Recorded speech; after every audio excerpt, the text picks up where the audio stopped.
Hello and welcome to Root Causes, the PKI and Security podcast, where a pair of industry veterans talk about all matters digital certificates in PKI.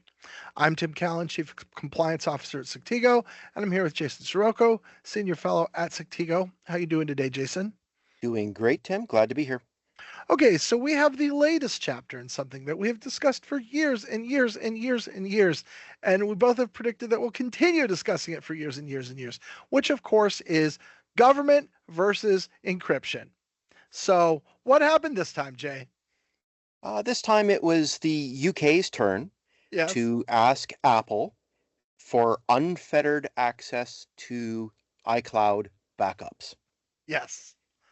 Yes. And by unfettered, I mean remove encryption so that we can get access to it anytime we want. And when the UK means anytime they want, they mean absolutely without the knowledge of Right. the owner of that No, data. no court order required.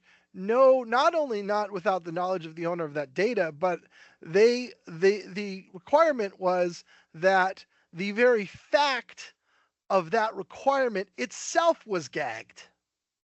Now, this story got leaked to the Wall Street Journal. We don't know how, but you know, Apple, according to what I read, isn't even allowed to tell the public that they're being forced to do this by the UK.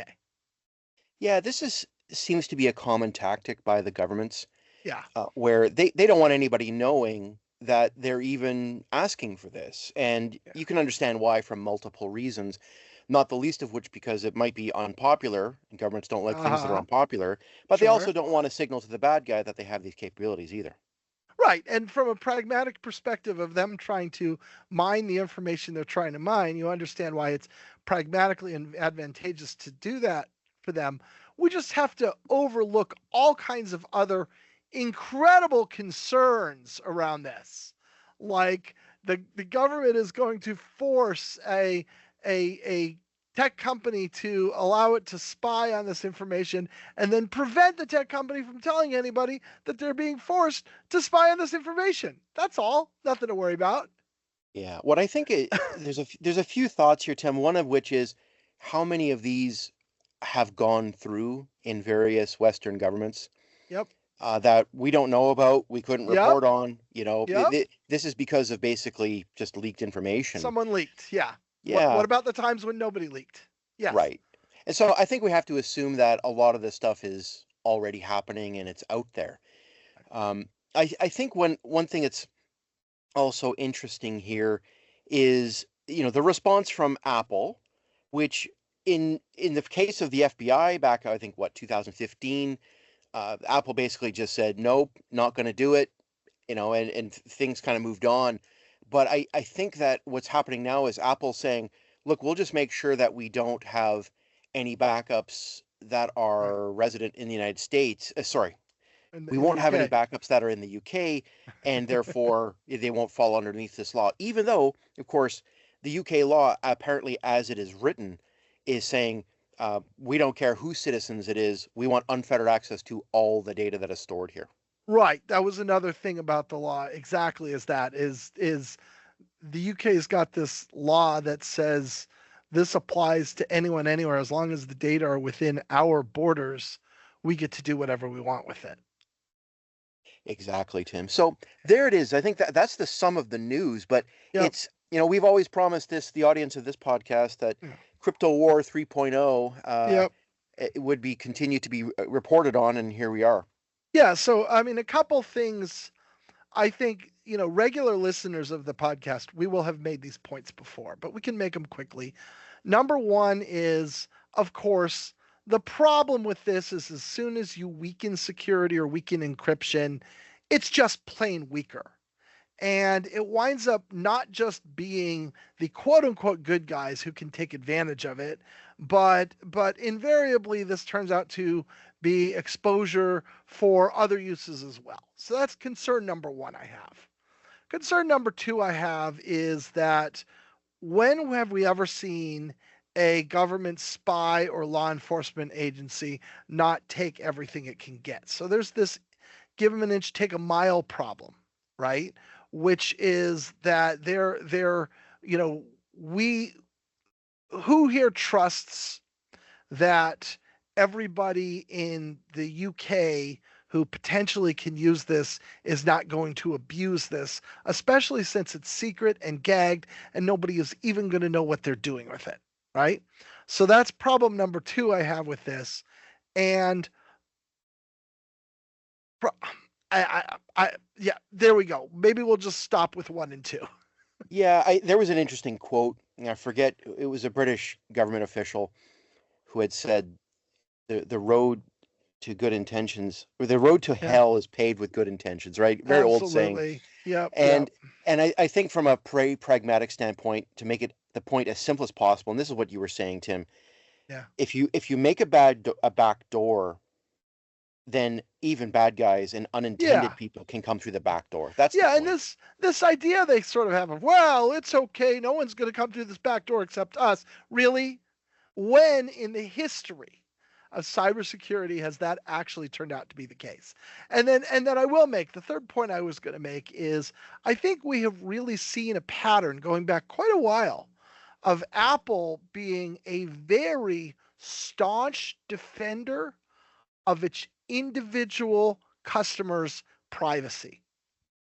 And we're seeing this here again, right? They've squared off with the FBI, they've squared off with various governments.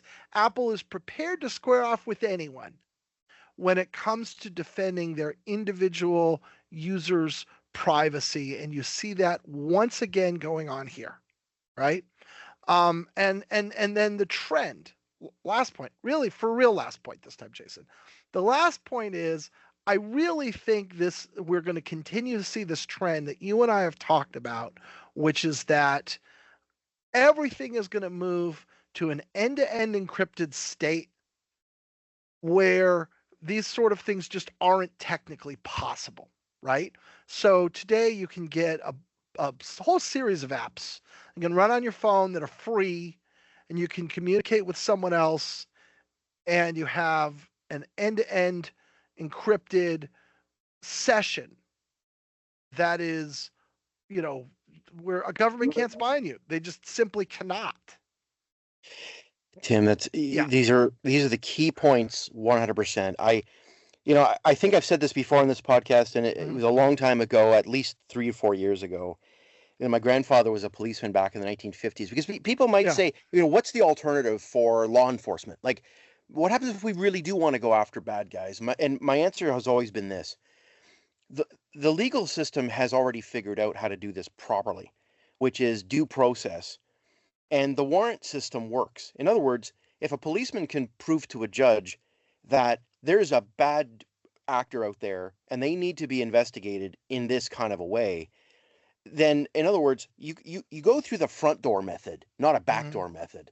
Yeah. And therefore it's documented, there's a legal process, and it's much more And difficult for governments to just blanket do bad things when you're right. using due process. And I think we've seen an inexorable progress over the last few years, and this will continue, where basically what's going to happen is this is going to be taken out of government hands. Our technology platforms will be built in a way where it doesn't matter who passes what kind of sneaky, skeevy, clandestine law, because you simply won't be able to get it, period. And that is the trend. Now I know some problems are harder than others. I understand Apple Cloud backups are harder to accomplish that than I talk to you on WhatsApp, right? That's easier to accomplish that. But nonetheless, like we see everything driving in that direction as hard as it possibly can. And we're going to have a lot of great technical minds around the globe seeking ways to make it impossible for governments, like just from a computer programming perspective, impossible for governments to actually do this. Like it simply won't work regardless of what law they pass. And that's the future. Yeah, and those things might even have to be domiciled into interesting locations, because Yes, right. I'm We pretty talked sure yeah, yeah. Because we've talked about We Crypto talked a Wars few years 2.0. ago about Moxie Marlingspike had decided he wasn't going to be a U.S. resident anymore. I'm not sure where Moxie lives, but apparently it's not the U.S. now. for that exact reason, right? So yeah, No, absolutely, Tim. And I think that you're going to continue to see this heat up more and more as time goes on. So we will keep you in tune with we'll what's going on. we'll keep you in tune. Thank you very much, Jay.